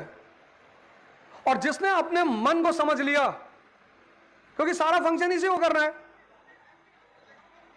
कितने लोग हैं जो स्ट्रगल कर रहे हैं सुबह 4 बजे उठने के लिए, कितना छोटा सा स्ट्रगल है, और शाम को पूरी तरह रेडी है ये। अगर रात में 8 बजे तुम सोचो सुबह 4 बजे उठना तैयार है, कहता अरे 4 क्यों, 3:30 बजे उठेंगे। अलार्म लगाएगा, पूरा घर एकदम कमरा मेंटेन करेगा कि कल सुबह उठना ही उठना है, और जैसे ही 4 बजे अलार्म बजेगा फिर ये तुरंत राय देगा कि 5 मिनट और। आधा घंटा नहीं कहता ये, आधा घंटा तो समझ जाता कि पकड़ लोगे तुम, कहता 5 मिनट। और 5 मिनट जब तुम दोबारा सोओगे तो तुम्हारी नींद खुलेगी सुबह 9 बजे, और मजा तब आएगा जब ये तुम्हें 9 बजे जलील करेगा। इसलिए इस देश ने एक बहुत बड़ा आर्ट डेवलप किया जिसको हम बोलते हैं मेडिटेशन। वो इस दुनिया की, उस देश की सबसे बड़ी यूएसपी है। पूरा वेस्ट आता है हमारे पास, पूरा वेस्ट, भारत आता है मेडिटेशन सीखने के लिए।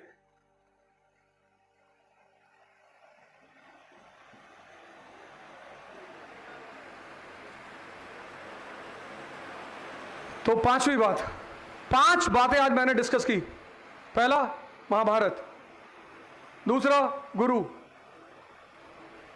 तीसरा एजुकेशन। पढ़ो यार, मतलब मस्ती के लिए, जानने के लिए पढ़ो, समझने के लिए पढ़ो। एजुकेशन कोई जरूरी थोड़ी है, उसको बर्डन क्यों बना रहे हो, क्यों रटे जा रहे हो।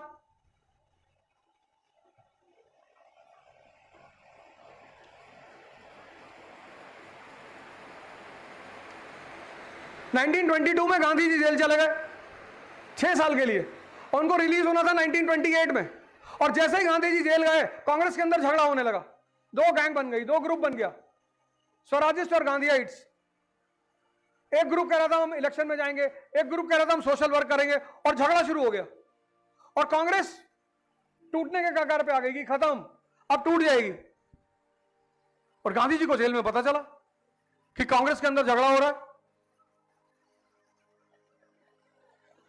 और जेल में उन्होंने स्टेटमेंट दिया कि anyone who will try to create trouble for the government, I will not bear him in Congress. जो भी सरकार को परेशान करने की कोशिश करेगा, मैं उसको कांग्रेस में नहीं रखूंगा। और स्वराजिस्ट यही कर रहे थे, सरकार को परेशान कर रहे थे। अंग्रेजों को लगा यार ये तो बड़ा अच्छा आदमी है, ये बाहर निकलेगा, स्वराजियों को बाहर निकाल देगा, कांग्रेस टूट जाएगी। 92 में जेल गए थे, 1922 में, और कब छूटना था? 28 में, और ब्रिटिश हुकूमत ने उन्हें 1924 में छोड़ दिया। 4 साल पहले ही छोड़ दिया, on the grounds of health. कहा बाबा बीमार है। और जैसे ही गांधी जी बाहर निकले जेल से, एक प्रेसिडेंट, सिर्फ एक बार प्रेसिडेंट बने कांग्रेस के, 1924 बेलगांव सेशन, और उस सेशन में उन्होंने कहा Swarajist are the true nationalist. Swarajist जो है वो सच्चे राष्ट्रवादी हैं। अंग्रेजों ने कहा यार तुम जेल में तो कुछ और कह रहे थे। बोले शाम को कहा होगा। यह है एजुकेशन।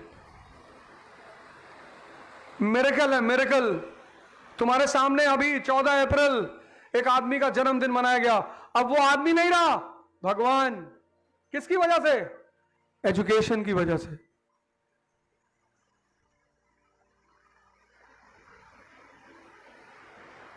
पांच चीजें हम 4th लॉ का प्रोग्राम लेकर आ रहे हैं, कोई तैयारी नहीं।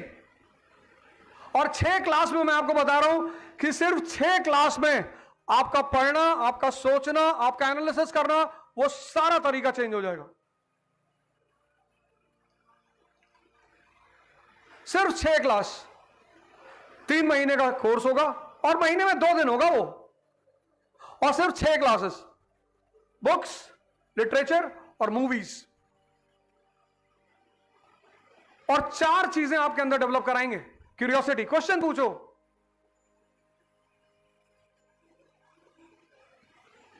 ये माइंड का ऑक्सीजन है, ये लाइट जल रही है। ये तुमने शायद ही सोचा होगा कि इसकी डिस्कवरी क्यों हुई, शायद। और किस ईयर में? फोटोग्राफी, कितना सेल्फी लेने का शौक है? अगर मैं तुमसे पूछूं कि एक्चुअल फोटोग्राफी दुनिया में किस ईयर में शुरू हुई, किसने शुरू की, नहीं बता पाओगे, क्योंकि तुमने कभी सोचा ही नहीं। ये जो लाइट है, ये इंडस्ट्रियल रेवोल्यूशन की देन है। इंडस्ट्रियल रेवोल्यूशन से पहले जो मेजर इकोनॉमी है वो एग्रीकल्चर इकोनॉमी है, और एग्रीकल्चर इकोनॉमी की कोई भी एक्टिविटी रात में नहीं हो सकती। अब तुमने 1000 ट्यूबलाइट लगा दी, फिर तुम 10 बीघा खेत को प्लाविंग कर पाओगे? नहीं कर पाओगे।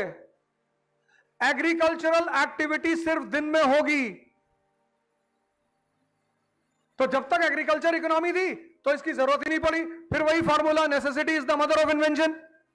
लेकिन जब इंडस्ट्रियल रेवोल्यूशन हुआ, फैक्ट्रियां बनी और डिमांड बढ़नी शुरू हुई, तो हर बार तो नई फैक्ट्री नहीं लगा सकते, तो प्रोडक्शन बढ़ाना है तो बोले रात में भी काम करो। तो रात में काम करने के लिए लाइट चाहिए। ये जो तुम लाइट देख रहे हो, this light is the outcome of industrial revolution. तो 5 वर्ड आज मैंने तुम्हें दिए हैं: क्यूरियोसिटी, गुरु, एजुकेशन, 4th लॉ और पर्सनालिटी।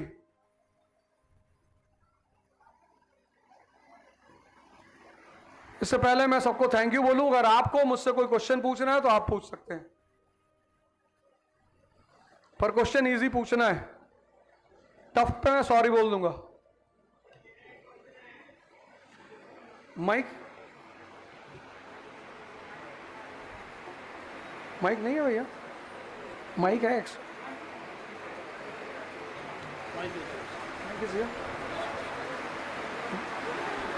समोद। हेलो। 5 क्वेश्चन, और 5 ऐसे क्वेश्चन जो लगभग सबके होने चाहिए।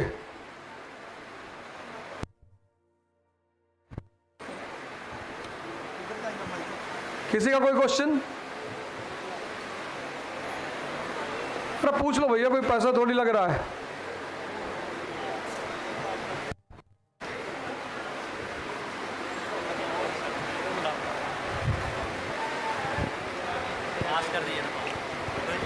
अच्छा हाँ, यस, चलो फिर। नहीं आवाज आ रही? हेलो। हाँ हेलो, आ गई आवाज। प्रणाम सर, मेरा नाम अमरेंद्र कुमार है। मैं बीएससी रेडियोलॉजी फर्स्ट ईयर का छात्र हूँ। हेलो। हेलो सर मैं ये जानना सर चाहता मेरा हूँ। क्वेश्चन ये है।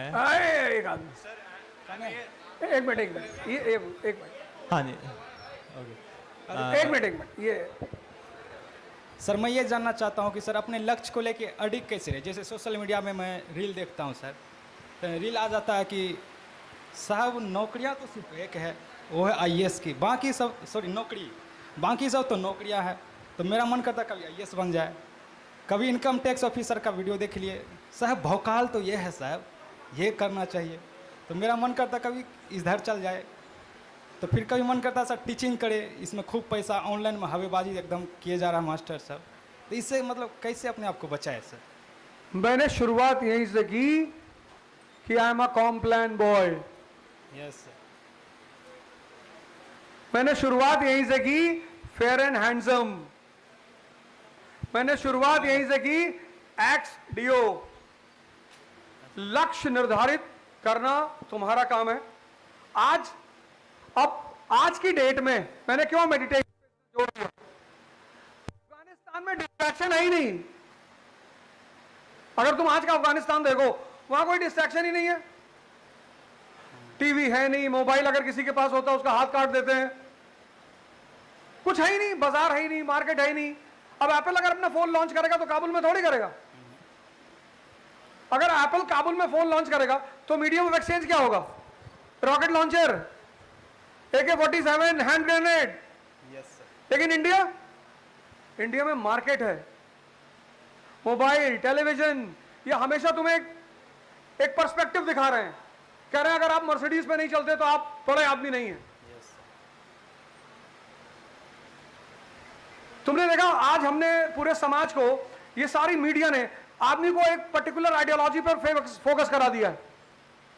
मतलब तुमसे जब लोग मिलते हैं तो सबसे पहले, मैं एक शादी में गया, अभी रिसेंट की बात है, मैं एक शादी में गया तो एक साहब आए, बोले सेल्फी लेना है। बर्बरी का सूट पहने हुए थे, बर्बरी का 3.5 लाख रुपए का सूट। मैंने कहा भैया ये सूट कितने का है? बोले 3.5 लाख रुपए। रामराज की शर्ट है, इंडियन ब्रांड है, और 1,000 रुपए की है, और 1,000 रुपए की शर्ट मैं पहना हूं और 3.5 लाख रुपए की सूट तुम पहने हो, और 3.5 लाख का सूट पहन के अगर तुमको मेरे साथ फोटो खिंचानी पड़ रही है,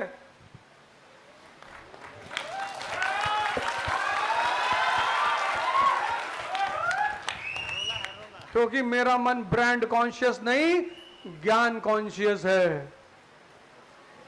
उसको पता है कि ब्रांड की कोई मतलब नहीं, मर्सिडीज लेके जा रहे हो, अगर मेरे पास ताकत है छीन लेंगे प्यार से, प्यार से। अभी मैं किसकी बात कर रहा था? शक्ति की, कि रख लो मर्सिडीज, रख लो, ये जो भी रखना है रख लो। मैं ब्रांड कॉन्शियस नहीं हूं, मैं ज्ञान कॉन्शियस हूं, क्योंकि मुझे ज्ञान की ताकत पता है। तो वही काम तुमको भी करना है। ये मन है, तुम कबीर को पढ़ो मन को लेकर। रविदास, संत रविदास जी, हिंदुस्तान ने पूरी साइकोलॉजी अब पैदा हुई वेस्ट में, हमने मन पे तो, मन चंगा तो कठौती में गंगा, जाकी रही भावना जैसी, प्रभु मूरत देखी तिन तैसी। तो ये जो तुम्हारा मन है, मुन्ना मॉडल वाला, ये मुन्ना मॉडल वाला मन है, मिर्जापुर का किंग लिखा है अपनी गाड़ी में, है प्रधान नहीं। तो तुम्हें ध्यान करने की जरूरत है और अपना एक फिक्स गोल बनाना है, शक्ति को इवॉल्व करना है, अपने रास्ते पे काम करना है। Thank you sir. और कोई पूछ रहा था उधर? हेलो। हाँ hello, good afternoon sir. And मेरा क्वेश्चन यही था कि हम अभी बेसिकली सभी स्ट्रगल कर रहे हैं अपनी लाइफ में तरक्की करने के लिए। अंबानी भी कर रहे हैं, सभी कर रहे हैं, पूरे वर्ल्ड में कर रहे हैं। तो हम आज के समय में सभी मटेरियलिस्टिक चीज़ों में बढ़ चुके हैं, ताकि ये चीज़ पालें, पैसा ले लें, गाड़ी ले लें, नई चीज़ें सब ले लें। ये सब नॉलेज आज की जो पढ़ रहे हैं हम, एजुकेशन दी प्रोवाइड की जा रही है, उसके दौरान हो रहा है सब कुछ। पर मेरा क्वेश्चन ये चीज़ है कि ये चीज़ें पॉसिबल सिर्फ एक चीज़ से हो सकती हैं, जो मे बी थिंकिंग के अकॉर्डिंग किसी किसी के मन में जागेगी, वो है अपना कल्चर हिंदू का, जो जाना जाता है सिर्फ कुछ चीज़ों में। मेन एजुकेशन जो ट्रेडिशनली पहले दिखाया गया था रामायण में, महाभारत में, और शिव जी का जो अपना जब विवाह हुआ था, वो सारी चीज़ें। ग्रंथ जो हमारे से चुराए गए थे ब्रिटिशर्स से। कुछ और पढ़ा रहे हो या कुछ नहीं question नहीं, पूछ मैं रहे हो? बता रहा हूँ, मैं बता रहा हूँ। अरे मैंने कहा कुछ मुझे बता रहा हो। नहीं कोई नहीं जो carry on। ब्रिटिशर से ब्रिटिशर हमारे से ले गए थे काफ़ी सारे ग्रंथ्स होना, उन चीज़ों में हमारी सारी टेक्नोलॉजी, आजकल के समय की सारी चीज़ें लिखी गई थी भगवान के द्वारा। अगर वही चीज़ें हम दोबारा से आजकल की जो स्टडी को छोड़ दें और वो चीज़ों को पढ़ाएं तो तरक्की ज़्यादा जल्दी हो सकती है और हिंदुस्तान का नाम जो भी छुपा हुआ है वो दोबारा से दिखकर बाहर निकल के आ सकता है। ग्रंथ ऐसी चीज़ें हैं जिनमें सारी चीज़ें छुपी हैं। सवाल कहाँ है तुम्हारा? सर यही सवाल है कि जो आजकल की स्टडीज़ हैं, मैं खुद कर रहा हूँ स्टडी, बिजनेस चला रहा हूँ मैं खुद का अपना, और मैं बिजनेस आजकल की स्टडीज़ को लेके नहीं चला रहा, मैं पुराने ग्रंथ पढ़ रहा हूँ। इवन मैंने रुद्राक्ष भी पहना हुआ अपने हाथ में, मैं मेडिटेशन करता हूँ। तो मेरा सवाल यही है कि आजकल के जो बच्चे अभी फंसे हुए हैं वो आजकल के समय की चीज़ों को छोड़ के अगर पुराने चीज़ों को उठाएं और पढ़ें तो जल्दी अपने सक्सेसफुल हो सकते हैं और सारी चीज़ों को पा सकते हैं। बात इन्होंने कही, बहुत बड़ी बात इन्होंने कही और बहुत अच्छी बात भी कही। दुनिया में कुछ भी छोड़ना नहीं है। हमारा कल्चर का जो सबसे प्यारा पार्ट है पता क्या है? हमने चीजों को, फिलॉसफीज को स्टोरी में कर दिया। हाँ अब हमारे कल्चर में एक भगवान है लॉर्ड शिवा, पत्नी है उनकी, हाँ जी, बच्चे हैं, हाँ जी, और पत्नी उनसे अनकंडीशनल प्रेम कर रही है। अनकंडीशनल अनकंडीशनल हाँ जी। मतलब वो पत्नी अपने पिता से लड़ जा रही है अपने पति के लिए, जो कि एक रेयर इवेंट है। हाँ जी, है ना? हाँ जी, हाँ। और आजकल ड्रम में पहुंच गए लोग। पूरी बात सुनो। हाँ जी, अब ये जो शंकर जी हैं, अभी मैंने सुना एक साहब के ऑफिस में आग लग गई बिल्डिंग में, तो जल्दी घर आ गए वो। तो घर आए तो उन्होंने अपनी वाइफ से कहा कि, वाइफ ने पूछा जल्दी आ गए, क्या हो गया? तो बोले ऑफिस में आग लग गई थी, बहुत लोग मर गए। बोले तुम कैसे बच गए? बोले मैं सिगरेट पीने चला गया था। तो वाइफ ने कहा यार भगवान का शुक्र है, चलो अच्छा हुआ तुम सिगरेट पीने चले गए थे, बच गए, भगवान का लाख लाख शुक्र, थैंक यू।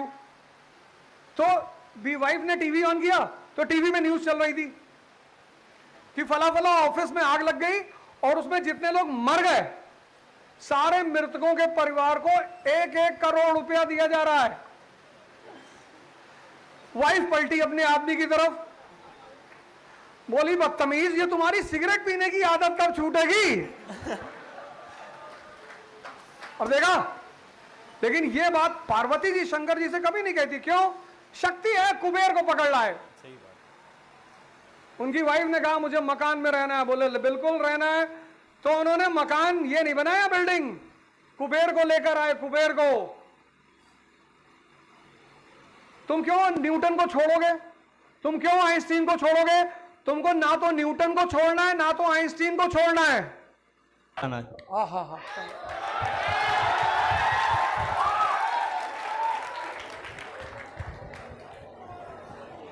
लेकिन गुरु गोविंद सिंह जी ने उठाई, necessity is the mother of invention.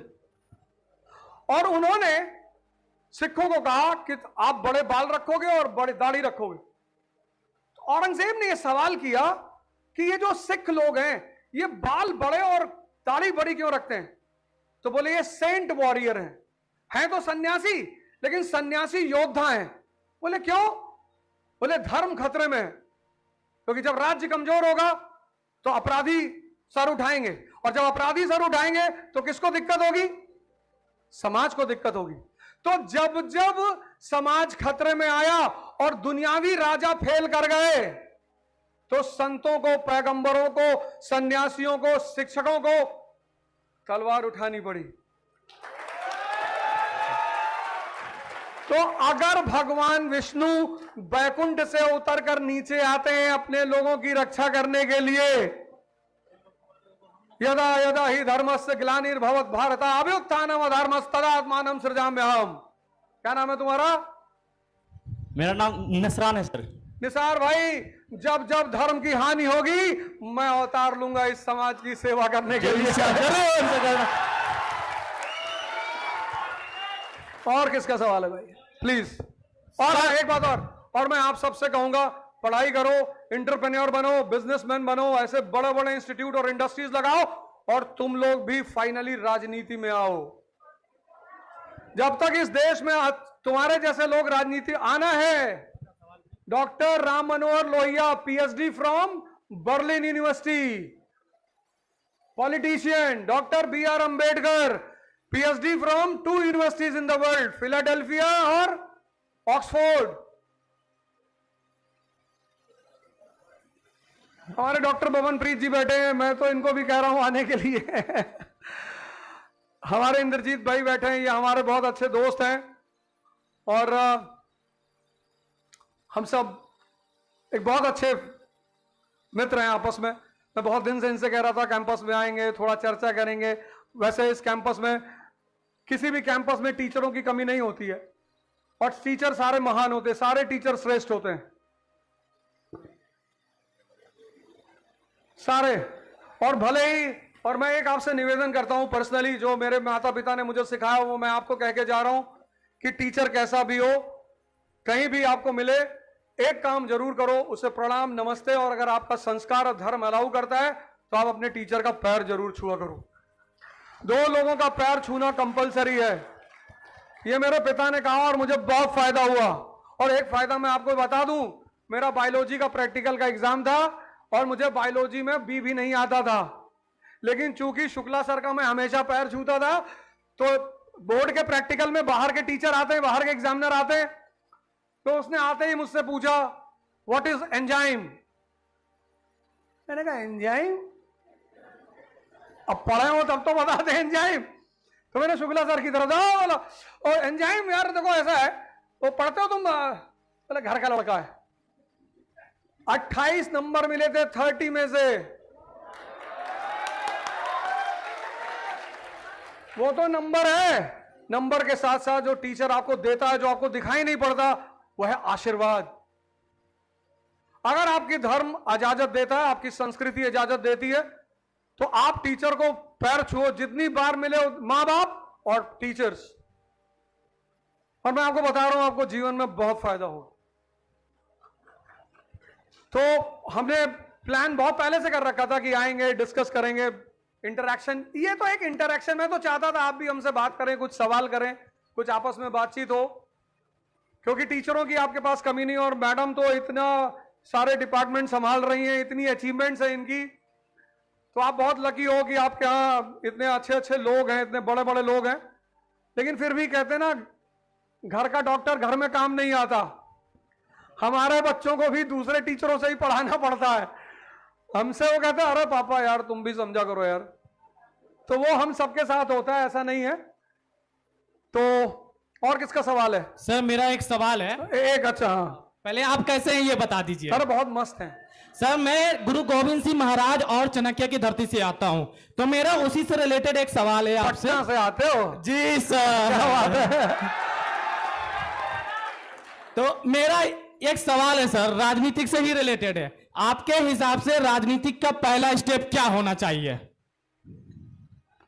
मेरे हिसाब से राजनीति का पहला स्टेप होना चाहिए देश का भ्रमण। गांधी जी जब अफ्रीका से लौट कर आए 1914 में, तो 15 में उन्होंने एक काम किया, मैं भी करने जा रहा हूं, देश का भ्रमण। जब तक आप अपने देश के लोगों की वास्तविक यथा स्थिति नहीं देखोगे, एक तो होता है बुकिश, किताब, किसी चीज को आप, जैसे आपने स्विमिंग पढ़ ली किताब में कि स्विमिंग में ये करना है, ये करना है, ये करना है, ये करना, और किताब स्विमिंग की पढ़ के आप पानी में कूद गए, पता लगा आप निकले ही नहीं बाहर। दुनिया में स्विमिंग की किताब पढ़कर पानी में नहीं कूदा जा सकता। ऐसे ही दुनिया में पब्लिक और जनता को बिना राजनीति नहीं शुरू की जा सकती। तो राजनीति का सबसे पहला चरण है अपनी देश, अपनी जनता की वास्तविक नहीं है, ये उसके पास नहीं है। उसने क्या किया, अपने ह्यूमन रिसोर्स को दुनिया का सबसे ताकतवर रिसोर्स बना दिया। और ह्यूमन रिसोर्स के 2 पिलर हैं, एक एजुकेशन और दूसरा हेल्थ।